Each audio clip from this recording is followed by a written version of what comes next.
Bonjour à tous et à tous, c'est Onifasbir. Aujourd'hui, je vais faire une vidéo qui me tient à cœur, car je vais vous présenter le premier projet que j'ai fait, qui est très loin d'être terminé, effectivement, mais que vous pouvez installer sur votre ordinateur Windows et nulle part ailleurs.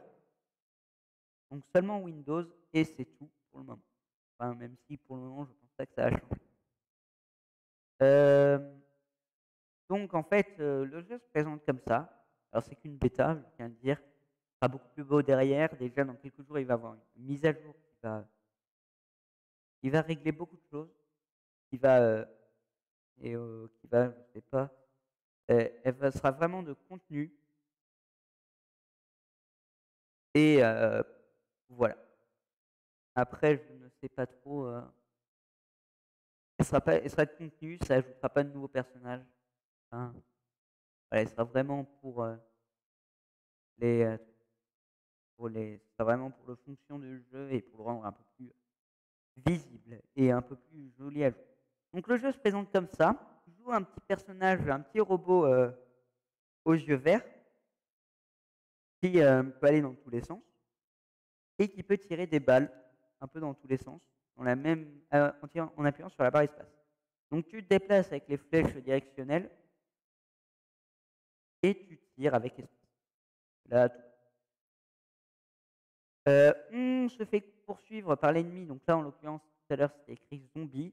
On tombe sur un rat, ce qui est plutôt pas mal. Et en fait, le but, ça va être de l'avoir. Donc, il est assez rapide. Et il a un peu de vie. Et il nous voit d'assez loin. Et le but, c'est de le tuer. Merde. Ah, je me suis fait avoir. Ensuite, il y a un deuxième ennemi. Donc, le zombie, on avait une chance sur 5 de l'avoir. Lui, on a 3 chances sur 5 de l'avoir. Et vous allez vite comprendre pourquoi. Donc, le voilà, l'ennemi. Et en fait, il est vraiment lent. Vous allez voir. Il est vraiment, vraiment, vraiment lent. Et il a vraiment pas beaucoup de vie. Hein. Tac, voilà. Alors, donc, quand je vous dis qu'on a vraiment beaucoup de chance de l'avoir, et voilà. Et ça va pas s'améliorer, hein. Ça continue comme ça. On a encore un dernier ennemi. Alors lui, je crois qu'il nous voit vraiment aussi de pas très très loin. Allez, ouais. Le le squelette, c'est lui. Donc voici quand il se présente. C'est une tête de squelette avec des côtes et le reste de la colonne vertébrale. Donc lui, il nous voit de très très loin, même si à cause des murs, bah, on ne peut pas le. Ça sert un peu à rien. Il sert un peu à rien. Peut-être que je pourrais mettre sa grande vision un peu plus en valeur. Il n'est pas plus rapide que le zombie, mais il est plus rapide que l'esprit. Et niveau vie, il est incomparable. Je vais essayer de l'avoir. Alors les murs ont une manière assez spéciale de fonctionner. Je l'expliquerai pour tous ceux qui veulent un peu plus en détail, qui veulent connaître le jeu un peu plus en détail. Donc, ouais. On va maintenant rentrer dans la deuxième partie où je vais vous montrer le jeu un peu plus en détail et comment il fonctionne.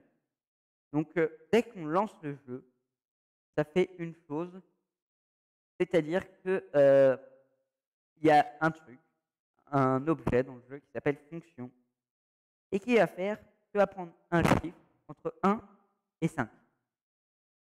Si le chiffre est égal à 1, tu vas prendre le bouton du zombie. Là, en l'occurrence, c'est le bouton de l'esprit, du spirit. Et voilà. Et si c'est égal à 2, tu vas prendre le bouton du squelette. Et si c'est supérieur à 2, tu vas prendre le bouton de l'esprit. Donc voilà, il a vraiment 3 chances sur 5 d'apparaître.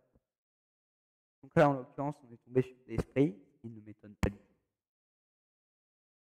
Et en fait, bah, dès que tu cliques sur l'esprit, ça t'emmène dans le truc. Donc après, quand tu marches, bah, en fait, quand tu marches, ça vérifie qu'il n'y a pas un mur. Déjà, donc c'est assez simple la marche. Je pense que je pourrais pas trop vous décrire comment elle fonctionne, mais voilà, ça vérifie tout le temps s'il y a un truc. et le mur. Et si c'est égal, bah, ça arrête de nous faire marcher. Et puis dès qu'on appuie sur une flèche, ça nous fait avancer dans la direction. Les murs, comment ils fonctionnent? En fait, les murs sont en 3D. Donc c'est-à-dire que bah, ça, c'est la face qu'on voit du mur. C'est comme si que tu le voyais de devant et que tu voyais aussi le haut. Et donc en fait, bah, tu peux aller dans le mur. L'esprit il nous a vu de là, on voit quand même de loin. Et voilà. Donc en fait, l'esprit, lui, il a un champ de vision autour de lui. En fait, il vérifie tout le temps si tu es dans son champ de vision, en sachant que le champ de vision s'arrête aussi en fonction des murs. Si tu l'es, il va venir t'attaquer, en sachant qu'il essaiera d'aller à ta position, c'est-à-dire ta position au niveau des X et ta position au niveau des Y. C'est des lignes qui sont partout dans l'écran. S'il réussit à nous toucher, bah, ça nous détruit, puis ça nous ramène là, ça recommence le jeu. Puis si on le touche, en fait, il a une variable qui s'appelle HP, donc sa vie, qui est égale à 7, et si on la touche, bah, ça lui enlève 1 de vie. Et si sa vie est égale à 0, et ben il meurt. Donc voilà. Et c'est pareil pour tous les autres. Ça, c'était le jeu un peu plus en détail. Et dans la prochaine mise à jour, ça va vraiment être de contenu. C'est-à-dire, il ne va pas avoir de nouveaux personnages. Il va arriver après la prochaine mise à jour. Mais ça va ajouter un écran de Game Over et un écran de Bravo, tu as gagné. Ça va aussi changer quand tu tues un personnage. Ça ne recommence pas le jeu. Ça t'emmène dans cette chambre-là. Il va aussi avoir des bruits.